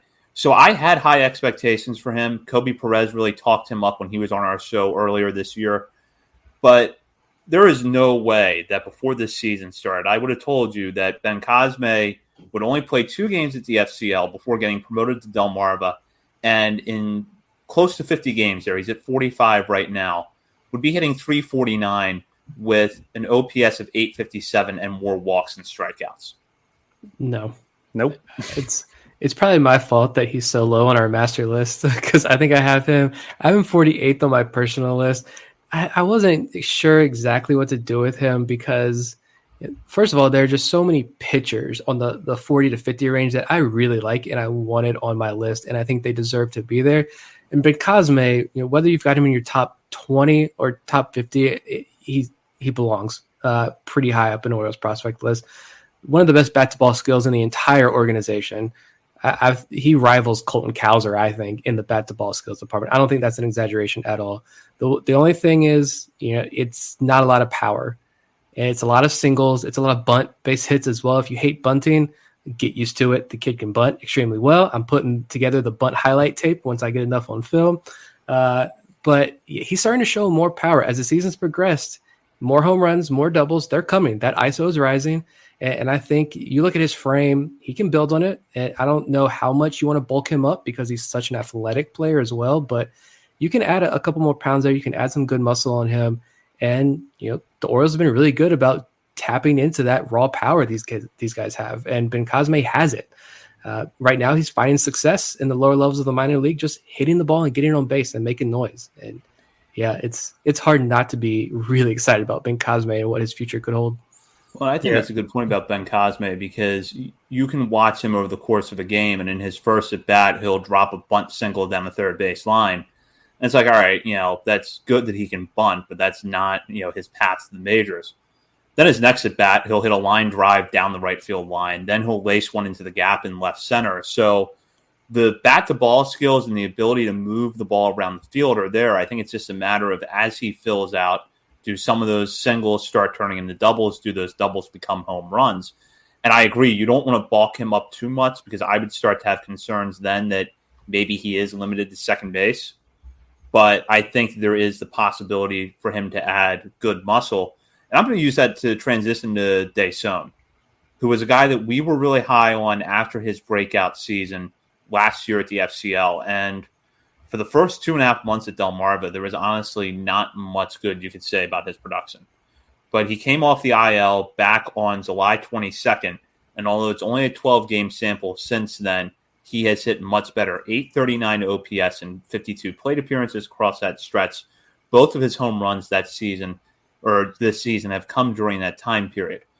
And I've thought back to our interview with Sam Jelinek a lot, where he mentioned, I believe, that scouts had said to him that Dason is a guy that probably would have benefited from the previous structure in minor league baseball where you had that short season A affiliate between the complex league and Delmarva. And because we're not even 2 full seasons into this structure, I hadn't thought about that a whole lot. But the further we've gone into the year, the more I agree with it, that this is a guy who maybe would have benefited from a month at a short season A affiliate before making that jump to Delmarva, because now he looks like the player that he was last year. And I feel like Dason's a guy that's been talked about a lot because he came over the Michael Givens trade 2 years ago, and Fangraphs actually has him as Rule 5 eligible after this season. Yet he just turned 20 last month. So he is still really young. Yeah, this was the guy in the group that I think I had the most thoughts on, just because I think he's part of a small group in Delmarva, and honestly, I think it is a small group. There's a very clear Deson is part of that. Another guy on our top 50 list is a part of that. And Elio Prado is a part of that. Guys who are probably going to repeat Delmarva next year, and that's okay. They're young. Deson, like you mentioned, he won't turn 21 until next July. So he can play half of next year as a 20-year-old. They're going to repeat Delmarva because the elimination of short season ball, I think, did do a major number on a lot of these guys. They're just not ready for this level. But Deson is one who I think when I watch him, that extra year in Delmarva will benefit him. I don't want to get talking about the rest of Delmarva's roster because it's just going to make me sad. And I have probably some hot takes. We're not a hot take podcast, but I think I've got some takes about the Delmarva roster. Deson, not so much. He comes back, doesn't turn 21 until next July. Repeating level is going to be good. He's 6'4". You watch him walk up to the plate. This is a mammoth human being, a mammoth kid walking up to that plate. I think you fill him out over the offseason, and that's going to be the key. What work does he put in on the offseason? Because if he comes back next year and he's a bigger guy and he can tap into that power and become a better hitter, this is a guy who moves back up the prospect list. I mean, since he come out to the IL, he's got an OPS over 1,000. So clearly something's starting to click with him. Let's just see what he can do. But Era's still pointing up, I think, with Deson. I agree. I was going to say, like, he's 6'4". Like, his numbers might not scream a 6'4" type of player, but that's going to take longer to get your swing in check and line everything up the way you're supposed to, especially as you're starting to face more tougher competition than you have at any point in your career. So yeah, might take a little bit longer, but I'm still really high on him, and he's still probably going to end up being, well, maybe not probably, because Vavra's already hit the major league and performing well, but he's very good chance he's still the best part of that trade return in the Michael Givens trade. Before we move on from this group, the only players that we haven't covered yet are Peak, Branovich, and Young, as well as Leandro Arias. So any thoughts on those guys? Or Chris Valmont is also. Should mention him too. Yeah, should definitely mention Valmont. Definitely, like, the first guy I can remember where we claimed someone, and I'm like, what the hell? And then all of a sudden, I'm like, oh, I see why. He's going to be a decent pitching prospect for us. But Peak and Branovich, just get better, guys. Branovich, hope to see you sometime next year. Peak the year after, whether it's relief or back in the starting role. I still believe that they'll come back healthy and perform on some way or another at the major league level. And what was the other one? Brandon Young, same thing. Get healthy and let's see what you can do next year. Yeah, this group of pitching prospects, a lot of potential, but injuries have wrecked it. Peak's injury was honestly the most devastating because he was in Bowie. He was pitching really well in Bowie. Yeah, the strikeouts weren't there, but his ability to, when he would let a guy on, leave a mistake over the plate, guy gets a base hit, or he does allow a walk. I think there's one game where he ended 4 straight innings with a double play, and that's what he was able to do all season long. So his production definitely did not match a lot of the stats you saw with Zach Peak, I think. That's brutal news for him. Brandon Young, I still don't even know if we know exactly what Brandon Young's injury was, a shoulder or something, but he only pitched 10 or 11 innings all season, and he was one of the, I think, fastest rising pitching prospects in the system coming into the year. That's another tough blow. I think the only other guy was Leandro Arias. We have him at 33. I think he could move up pretty high on this list in the near future because the exit velo numbers that we're being told this guy is putting up in the Dominican Summer League are ungodly. I mean, 112, 114 miles an hour. This kid is knocking the cover off the ball as a 17. Is he 17 years old? I think he's still. Mm-hmm. I think so. Yeah. Like that's one of the reasons why I'm like, oh, that's why Fangraphs is so high on him. And clearly why the Orioles were high on him. Yeah. Big fan of Leandro Arias. I think I have him over Braylon Tavera at this point, just based on the things I've heard. But again, let's get them stateside and see what they can do. Yeah. He hits the ball hard and pretty good plate approach. We're 17 years old. He has a 374 on base percentage and 24 walks and 148 plate appearances. Yes, it is a DSL, but he's not going to turn 18 until February. He'll probably be stateside next year. So this is a guy who I think has skills that are beyond his years, and it's just a matter of him building off them and putting them together. We'll go now to the 41 through 50 part of this list, and there are some really interesting players, some guys that have dropped a bit from our preseason list, but that for various reasons we're still kind of high on, and some guys that are just joining the top 50. Number 41, Garrett Stallings, who has had really a tale of multiple seasons, has been all over the place this year, but since the start of July has been utterly dominant. Number 42, Anthony Servideo, who shows an impressive skill set that includes good defense and a patient plate approach, but has struggled to stay healthy over his 2 seasons in the system. Number 43, Antonio Velez. Believe the hype on the changeup. It is very good, but he has not produced good numbers at AA Bowie this year.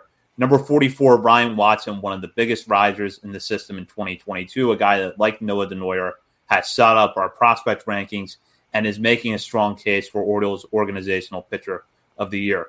Number 45, you've heard this name before, Yusniel Diaz.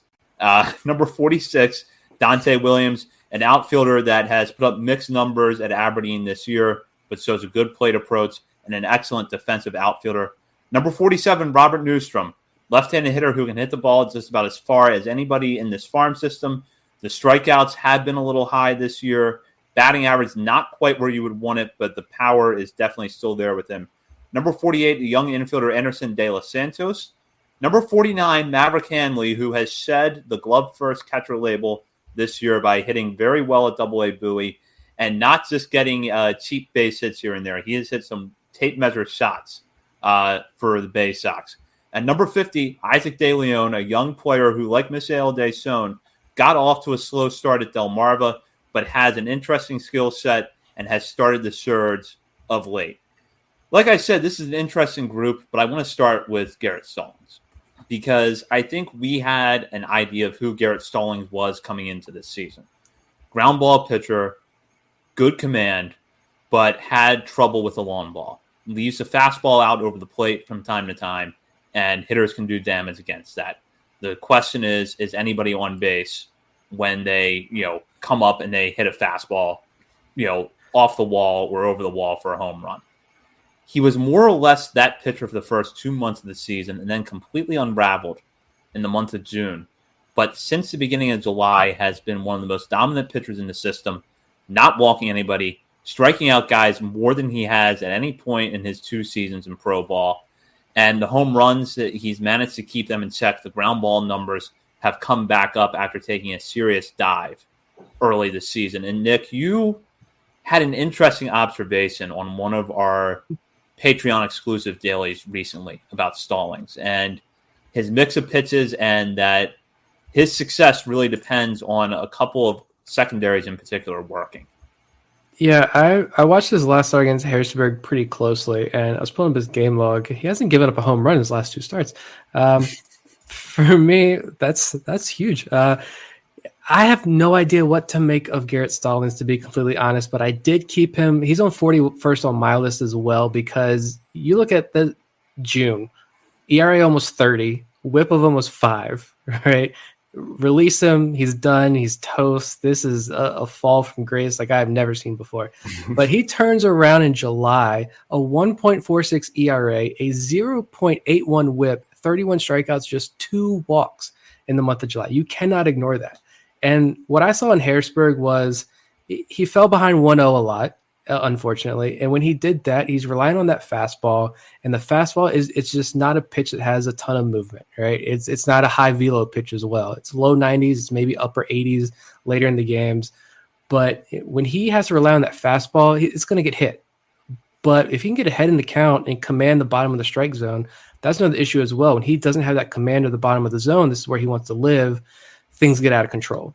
But if he can command the bottom of the zone, locate that fastball well, and don't have to rely on that fastball, the slider and curveball are really good pitches. Those are strikeout pitches. But when he can get ahead and work the pitch counts that he wants, he's a good pitcher. But at the end of the day, I'm stumped, because who has those 2 months on their resume, and what do you make of that? Yeah, seriously. And even this first start in August was pretty good too. He's got 37 strikeouts to 3 walks in his past 6 starts. It's pretty crazy, which saved him from leaving my top 50 list. I have him at 48, even with such a great month plus. Yeah, I don't know. Right-handed version of Bruce Zimmerman is a maybe ceiling, but he's clean. He knew his life was on the line. He made some changes and he got it done. He's hanging in there.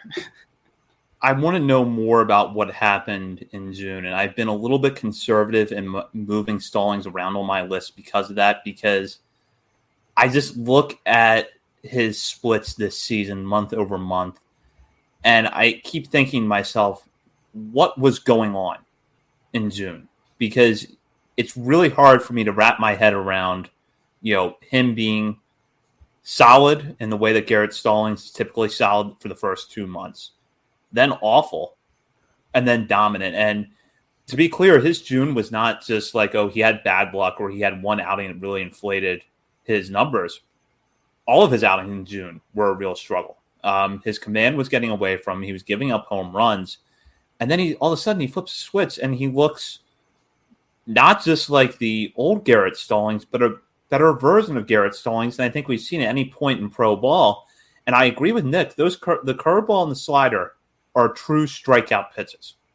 And if he can just locate the fastball better and get those first pitch strikes, I think you have the type of pitcher that we thought the Orioles got when they traded Jose Iglesias to the Angels and got him and Gene Pinto in return, which is someone with, a decent shot at being a back-end starter in the major leagues. But can he put that together consistently? I'm not sure yet. But at the same time, that June was such an outlier that I don't know what to make of it, and I don't want to penalize him completely for it. Yeah, this is a guy who was a top 30 prospect. I think everybody had him as a top 30 prospect last year, and deservedly so. And so I'm not going to – you have one bad month, you're not going to drop out of a top 50 list. I'm not that, reactive to guys' bad outings. This is a long season, and we're getting a fuller pitcher here with Stallings. And, maybe there is an option here where he should be lower on our list or maybe not even on our top 50, and he's a relief prospect. But, and that – time will tell. That's the guy who I want to have conversations with some more people about, because I've got to know. I hate talking about him on the show because I don't know, and I need to know what the hell was going on and what did you do to fix all of this. That's not a tipping pitches issue. I just don't know. Yeah, I wonder if he can be an unconventional multi-inning reliever who only throws his fastball like 5 to 10% of the time just to keep hitters honest. He's like spinning stuff only. I don't know. John Mioli needs to write an article about Garrett Stallings' season. You hear me, John? You got to do it. John, you're the one that gets the big picture answers for us, so we're really counting on you with this one. I do want to talk about Yusniel Diaz a little bit. He hangs into our top 50, but barely. There are times where you still see flashes of what made Yusniel Diaz a top 100 prospect just a few years ago. I happened to see it Friday night in Norfolk. Hit a long home run, dead center field at Harbor Park, which is not an easy thing to do. There's two problems, though. He is, continued to get hurt often. And when he is healthy, the results are all over the place at the plate. He could string together a good at bat and get an extra base hit or take a walk, or he could look really bad in a 2 or 3 pitch at bat. And he just has not looked consistent enough to the point where I kind of understood. I said a few weeks ago, now it's the time to see if Yusniel Diaz can get you anything at the major league level. But I kind of understand the sentiment that Mike Elias conveyed, which was that Diaz really has not graduated AAA yet. The numbers back that up. The lack of experience overall at that level in 2 seasons backs that up. So I want to know, did either one of you drop Diaz from your top 50? And if not, how close were you? It's not on mine. I've been done with him for a couple of months. He's number 42 on mine. It's probably my biggest regret if I have one. I'm always tinkering with this list. I just don't know what to do with him. Dropping him is probably the right thing because I don't think he's probably ever going to get more than that one at bat in his career with the Orioles, unless there's a bunch of injuries or something and they need somebody. So yeah, I don't know. I have regrets. And it's an unfortunate story with him because the talent was always there. It was never an issue about the talent.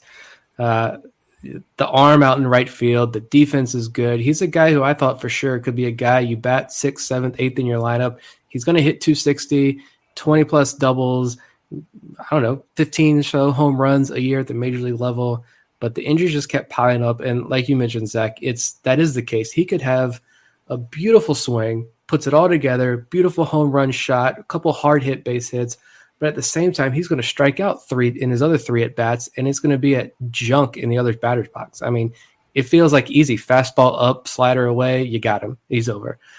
Pretty easy at bat. But I just couldn't put him on my top 50 anymore. I don't think he's long either. I don't think he ever makes it back to the major leagues with the Orioles as well. I'm sure he'll get another opportunity with another team, but unfortunate story. And with Rylan Bannon gone, it's all up to Dean Kramer, I feel like, at this point.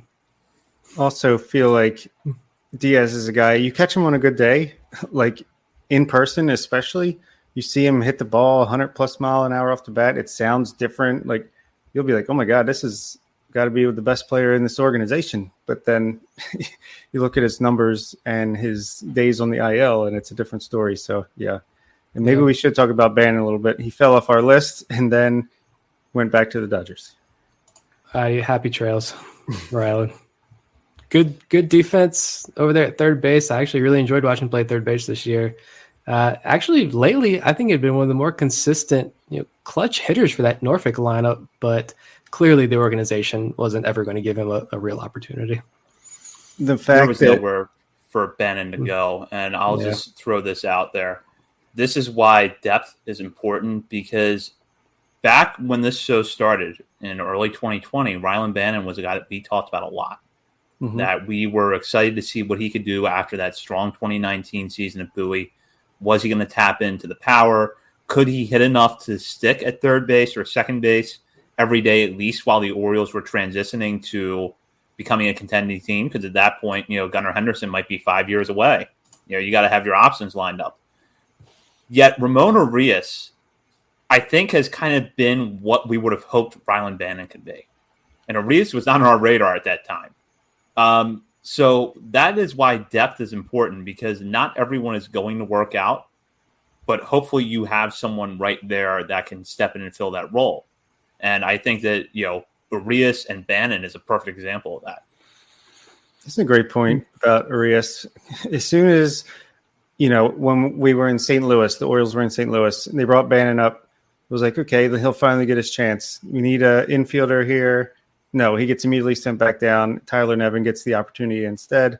From that point on, I was like, okay, this organization clearly just does not think that highly of Rylan Bannon. It's only a matter of time before he's gone, and here we are. So I'm going to move down to the bottom of the list. Isaac De Leon makes our top 50. And this is a guy who had struggled at Delmarva for most of this season. All the while, though, maintained a really high walk rate, and over the last 2 months has been probably one of the hottest hitters in all of Low A, not just in Delmarva's lineup. And again, another young player out of the Dominican Republic, 20 years old. He'll turn 21 in November. De Leon was not in my top 50. So I'm curious to find out who had De Leon in their top 50, where they were and why. I think I single-handedly got him on this list. You're welcome, Isaac. I had him at 46, so it's not like I went crazy. But just to put his turnaround, I've been talking about it from the beginning because his walk rate was so ridiculous all year. I'm like, if this guy could just hit a little bit, he's going to be a really good prospect. Since June 26th, he's batting .280 with an .831 OPS and 131 WRC+. And to zoom in a little bit more, from July 15th till now, he's batting .357 with an OPS exactly 1,000, 175 WRC plus, the power showing up with a 214 ISO. The walk percentage has come down, but it had to anyway because he was clearly not being aggressive enough. But he still has an 18% walk rate on the season, got his strikeout rate under 30% now. He's got a 113 WRC plus on the season. So if he ends the year, strong, I think he could be in the top 7 of shortstops in this organization. We're so loaded with them. It's unbelievable. But yeah, I just have loved what he's been doing. And I think this is another guy that, when Kobe Perez talked about player repeating Delmarva and benefiting from it. I think De Leon is like the guy that I think about. He must be talking about when he says that. Yeah, I put him in that Deson group as well. Like him, Noel Buth Romero, Elio Prado. Those are the four guys in particular that I see on that Delmarva roster from the hitter side of things. Creed Willems as well, that they need another year back in Delmarva. I'm fine with having De Leon in our top 50 final list because the power is really showing up. The fielding, I think I don't know how many errors he has this year. It can get rough for him some nights. But this is a group that they needed that experience, and you're starting to see them settle in now. Here, there's only 5-6 weeks left in the regular season, but better late than never. And he's only 20? He's still 20 years old, I think. So, yeah, this is the fun part. The 40 through 50, I think, could be a fun part of this list because this is where I think we differ the most on the list. And it's just a matter of do you value some of these quad A guys who are hanging around a little bit and you keep them on the list. I think I tend to gear more towards some of those guys on the back end of my top 50. When you got some higher ceiling guys like Isaac De Leon that you can slide in there as well. And it's fun to see how the final list shook out. But I'm glad De Leon's on this list. Yeah, I am too. And I'll be honest with you, 2 months ago, I thought De Leon might get sent back to the FCL. Just because it seemed like if you had players that were coming in out of the draft that you knew were going to need at bats in Delmarva, De Leon seemed like, all right, maybe sending him back to the FCL, let him have a good month, end the season on the high note, send him back to Delmarva next year. It's just 21. That's not going to hurt his development in the long run. But yet he's been one of the Shorebirds' best hitters over the last 2 months. He has come into his own, and I really like the fact that throughout those struggles early in the year, he maintained the walk rate. The biggest concern for me is actually his defense. I don't know where he's going to end up in the field long term. Right now, he's listed at 6'3", 209 on his baseball reference page. I don't know how much more he's going to fill out. Does he eventually have to slide over to first base? He's primarily played the left side of the infield this season, but has also appeared in 9 games at first for Delmarva. That's a long-term question, but one that is kind of on the back of my mind. Whereas a guy like Michael Hernandez seems like he's definitely going to stick on the left side of the infield. I'm not as sure that's the case with De Leon. Yeah, fair. I think, and looking at, there's another shortstop, though, 48 on our list. Anderson De Los Santos is the guy who I'm excited to watch because he's another guy who has huge exit velo numbers. And the thing that you constantly hear about De Los Santos is his maturity, the baseball IQ, his leadership abilities in the clubhouse as well. That's the guy that, looking at this 41 through 50 list, 41 through 50 list, he definitely has the highest ceiling. And it's just a guy we don't have a ton of information on, except, the exit velo data and some, stories of people tell us. But that's the guy who I am most excited for among this group. 100%. I agree with that. You might look at his 198 batting average and 673 OPS in the FCL and think, oh no, what happened to him? But he's got a 226 batting average for balls in play, which definitely doesn't help. And even despite those numbers, he's got a WRC plus of 94, so just barely under league average. His walk rate is up to 14.7%. He doesn't strike out, really. He's only striking out 16% of the time. He's hitting the ball hard, like you talked about. I just think he's continuing to perform the same way he was. It's just not showing up in the box score the way it did in the DSL, but I fully expect him to be a big-time breakout next year. Any other players in this group looking 41 through 50 that you have thoughts you want to elaborate on? Ryan Watson, yeah. I was just going to talk about just because I think he might be one of the most underrated pitchers. He might be the minor league pitcher of the year for the organization just because he's been consistent. He's been there all year. He's got a 3.45 ERA.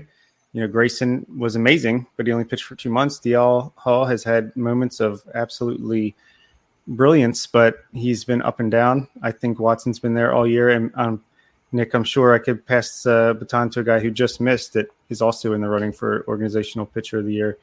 But yeah, Watson to me, I think he's really improved his stock just as much as any pitcher has that started the year in the organization. Yeah, to be honest, and I had him where he's 46 on my personal list, so I can't say anything, but I think he's too low on our list, to be honest. He's remained consistent all season. He goes deep into games. He doesn't walk many guys. He's someone who you watch him pitch, and it's almost like he's not trying to. I could be totally wrong here, but I just get the vibe that he's not like trying to outsmart guys or outmaneuver them. It's like, here's my best stuff. I'll tell you what I'm going to throw, and now hit it and catch up to it. And most guys can't hit it. I think he's 98 strikeouts to 19 walks this season. And you know how many starts he made in college when he was at Auburn? He made 5 starts in college. That's it. And now he didn't start that much last year, his first year in the organization. And now he's probably Bowie's most reliable starter at the AA level. Should be in AAA right now. I think we've got Watson too low, and it's a phenomenal pitching story in this organization. Especially when you look at Antonio Velez at 43, right above him, he's getting shelled right now and is on the injured list all year. Ryan Watson has remained consistent all season long. Yeah, I have him 38 on my list, and I'm almost positive he leads the organization, or minor league organization, in innings pitched with 91.1. So just a bulldog workhorse for this team. Move on now to the best of the rest. We're each going to pick a guy that was on our personal top 50 that did not make the overall list. And Bob was alluding to this a minute ago. So I am going to start with Nick, who has a definite candidate for organizational pitcher of the year. Yeah, I'm disappointed he's not on our final list here, but that's okay. He'll make up for it next year. Justin Armbruster.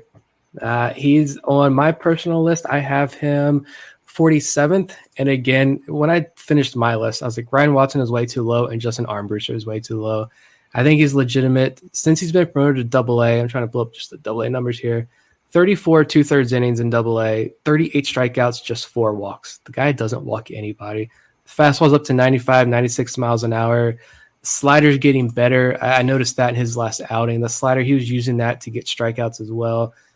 This is another one of these instances where he was a mid-round draft pick out of New Mexico. I mean, small school guy that I think when you watch Justin Armbruster and Ryan Watson and Noah Denoyer have the success they're having, this is what makes me excited about this draft class of pitchers that are coming in as well. But speaking of Armbruster, fantastic year, and he deserves a ton of credit for what he's been able to do with Bowie this year.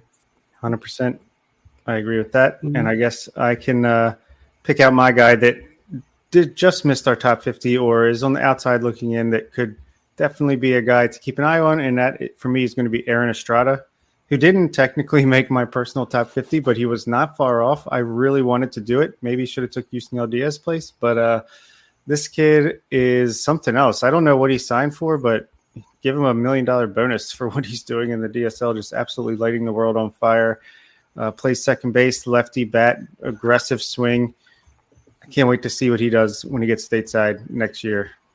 Yeah, Estrada has been remarkable this year. I felt like I didn't have enough to go on with Estrada because we heard very little about him coming into this season, and although he was recently shouted out by Kobe Perez, it's not like we have a lot of data or a lot of intel from the Dominican Summer League about Estrada that I could put him in the top 50, but he was strong consideration for me. The guy that I went with was just drafted by the Orioles out of Auburn, and that's Trace Bright. Now, the raw numbers at Auburn didn't look great, but high ERA, but excellent strikeout numbers, led the team in innings pitched. And what you have in Bright is a pitcher who possesses excellent raw stuff. A fastball that right now rides in the mid-90s, tops out at 97, with reports saying that he has a very good slider. The key is going to be honing those 4 pitches with his command, slider, curveball, changeup in particular.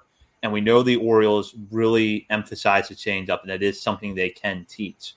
So it's just going to be commanding his secondaries a little bit better, locating the fastball consistently.